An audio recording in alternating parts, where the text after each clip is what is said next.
ये आस्था मनोरंजन का विषय नहीं है। मनोरंजन कभी आस्था नहीं हो सकती और आस्था के साथ खिलवाड़ नहीं करना चाहिए। मनोरंजन का विषय नहीं बनाना चाहिए आस्था को। ये हमारे प्रभु की लीलाएं, प्रभु की भक्ति, ये हमारी आस्था है, हमारा अस्तित्व है, हमारा जीवन है। इसके साथ खिलवाड़ नहीं करना चाहिए।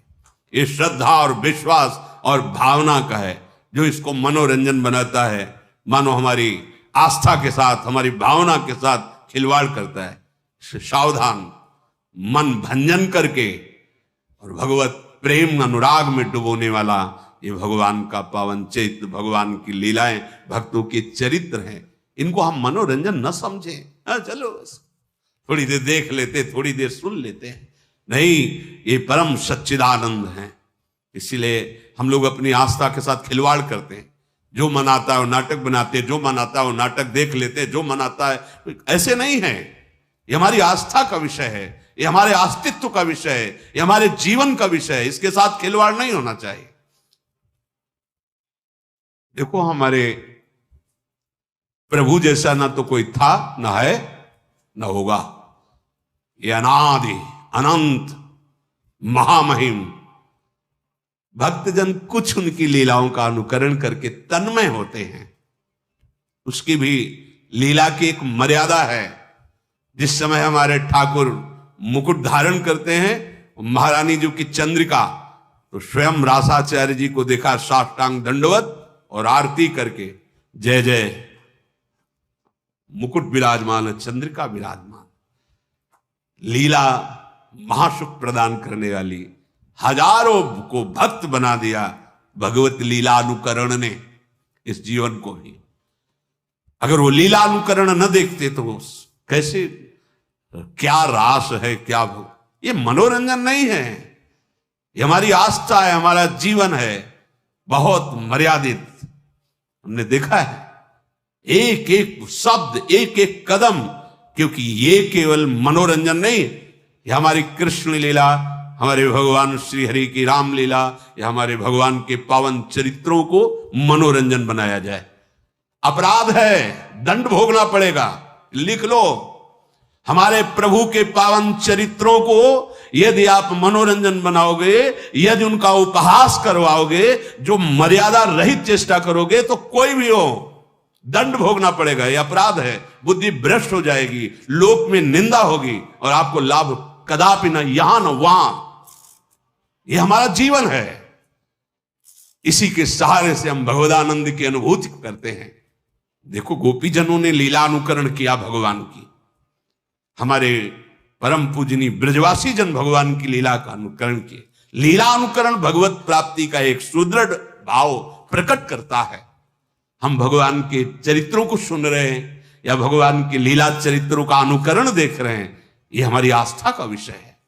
यह हमारे भगवदानंद की प्राप्ति कराने का सहयोग है। एक एक शब्द, एक एक चेष्टा वैसी तो कोई कर ही नहीं सकता, क्योंकि भगवान अनादि अनंत महामहिम।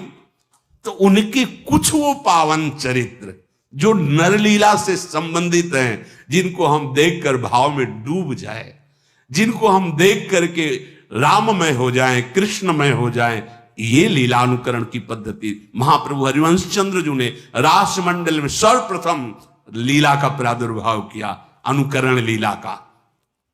मोर मुकुट और चंद्रिका विराजमान करके रास, बड़ा जो रासमंडल, यहीं से रास का प्रारंभ। पहले हर रास में गाया जाता था नमो नमो जय श्री हरिवंश।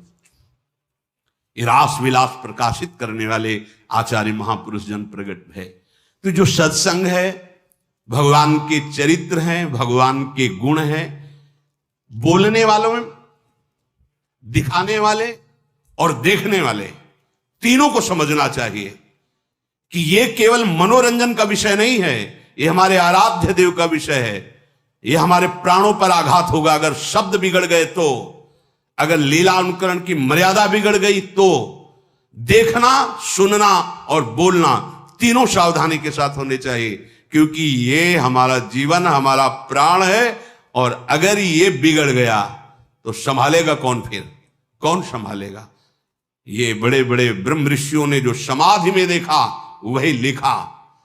बड़े बड़े महापुरुषों ने जो इन समाधि भाषा का अनुभव किया, वो उसको मर्यादा से, कोई भी ऐसा अनुकरण, कोई भी ऐसा प्रवचन, कोई भी ऐसे शब्द नहीं सुनने चाहिए, नहीं देखने चाहिए, नहीं बोलने चाहिए। साक्षात परब्रह्म करुणा करके अपने भक्तों को सुख देने के लिए, अगर आपको लगता है कि इनका लीला चरित्र मनोरंजन है, तो फिर हमारा जीवन क्या है? हम इन्हीं लीला चरित्रों को गा करके, सुन करके तुम्हारे सामने दहाड़ते हैं। इन्हीं लीला चरित्रों को, इन्हीं लीला चरित्रों के बल से तुम्हें शांति और निष्पाप और महासुख की प्रतिज्ञा हृदय में करके कि तुम्हें सुखी बना देंगे, तुम्हें शांति प्रदान करेंगे, तुम्हें निष्पाप कर देंगे, इन्हीं लीला चरित्रों के बल पर। इन लीला चरित्रों को बहुत सावधानी से, तस्मात् शास्त्रम प्रमाणम ते कार्या कार्यो व्यवस्थितो, जो शास्त्र सम्मत अनुकरण वही केवल उतना जितना समाज में पच जाए, भाव पुष्ट हो जाए, क्योंकि भगवान की लीला अनिर्वचनीय है। बड़े बड़े ब्रह्म ऋषि भी हार गए और वो प्रार्थना बाद में यही किए कि हे हरि, जैसे आकाश में गरुण भी अपने बल से उड़ते हैं और मच्छर भी अपने बल से उड़ता है, पर पार कोई नहीं पाया, हे नाथ, ऐसे ही हम अपनी मति के अनुसार आपकी लीलाओं का गायन कर रहे हैं।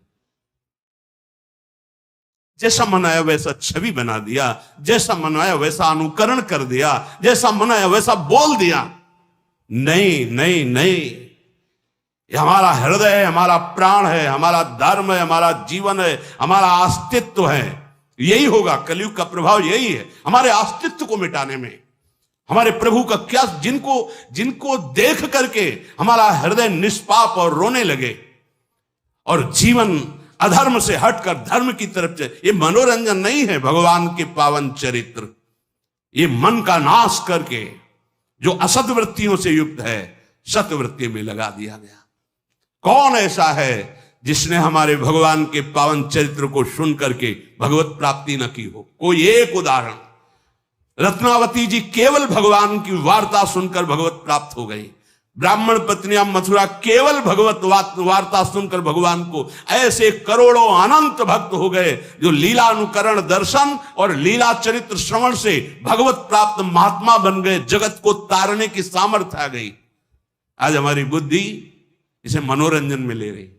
भगवान की लीला चरित्रों का अनुकरण, भगवान की लीला चरित्रों का गायन बहुत सावधानी से होना चाहिए, जिससे हमारी आस्था, हमारे आस्तिकता पर, हमारे हृदय आराध्य की कहीं भी उसमें चोट न पहुंचने पावे। अगर चोट पहुंचेगी तो विश्व में कोई ऐसा नहीं जो इस अपराध को पचा सके। तुम्हारा वैभव, तुम्हारी बुद्धिमत्ता, तुम्हारा बल, तुम्हारा प्रकाश सब नष्ट हो जाएगा। भगवान मनोरंजन की चीज नहीं है, भगवान कोई मनुष्य नहीं है। भगवान अपनी महिमा से अवतरित होते हैं, उतरते हैं, घटते हैं, फिर वो हमारे जैसे आकर ऐसी परम पावन लीला करते हैं जिसका गायन करके, अनुकरण करके, दर्शन करके हम भगवदानंद को प्राप्त हो जाए। हम नर से नारायण बनने की जो यात्रा है वो इनके चरित्र से, इनके नाम से, इनके गुणों से, इनकी मुस्कान के बल से पहुंचते हैं। लेकिन भगवान की उन्नति नहीं हुई। भगवान अवतरित हुए, अवतार का मतलब घटना। वो अपनी अनंत महिमा से अवतरित होते हैं नर रूप में और फिर उतनी लीला करते हैं जिसको गायन करके, श्रवण करके, चिंतन करके हम परम पद के अधिकारी बने। आज हम सत्संग को, भगवत लीला अनुकरण को मनोरंजन बना रहे हैं। बस रीझना चाहिए, सामने वाला रीझना चाहिए, बस वो हम कुछ बोले वो रीझे। नहीं नहीं नहीं, ये बात नहीं। ये अगर ये बात रहेगी तो फिर हम भगवत प्राप्ति के मार्ग में बहुत बड़ा अपराध कर रहे हैं। चाहे हम उपदेश कर रहे हो, चाहे हम लीला अनुकरण कर रहे हो, कुछ भी, ये बहुत बड़ा अपराध हो जाएगा यदि हम अपने प्रभु की मर्यादा और महिमा को मनोरंजन में उतार देंगे। नहीं, ये तो सुरक्षित रखा जाए। सबसे प्रार्थना है शास्त्र सम्मत भगवत चरित्र सुने जाए, शास्त्र सम्मत भगवत लीला अनुकरण दर्शन किया जाए। शास्त्र सम्मत आचरणों के द्वारा भगवान की प्राप्ति होती है। मनमानी लीलानुकरण या मनमानी बोलना या मनमानी आचरण करना यह केवल नरक प्राप्ति का हेतु हो सकता है, भगवत प्राप्ति का हेतु नहीं हो सकता। बहुत सावधानी के द्वारा हम अपने मन को सत्संग में लगाए, भगवत लीला दर्शन में लगाए, भगवत लीला चिंतन में लगाए, इसी में परम मंगल होगा।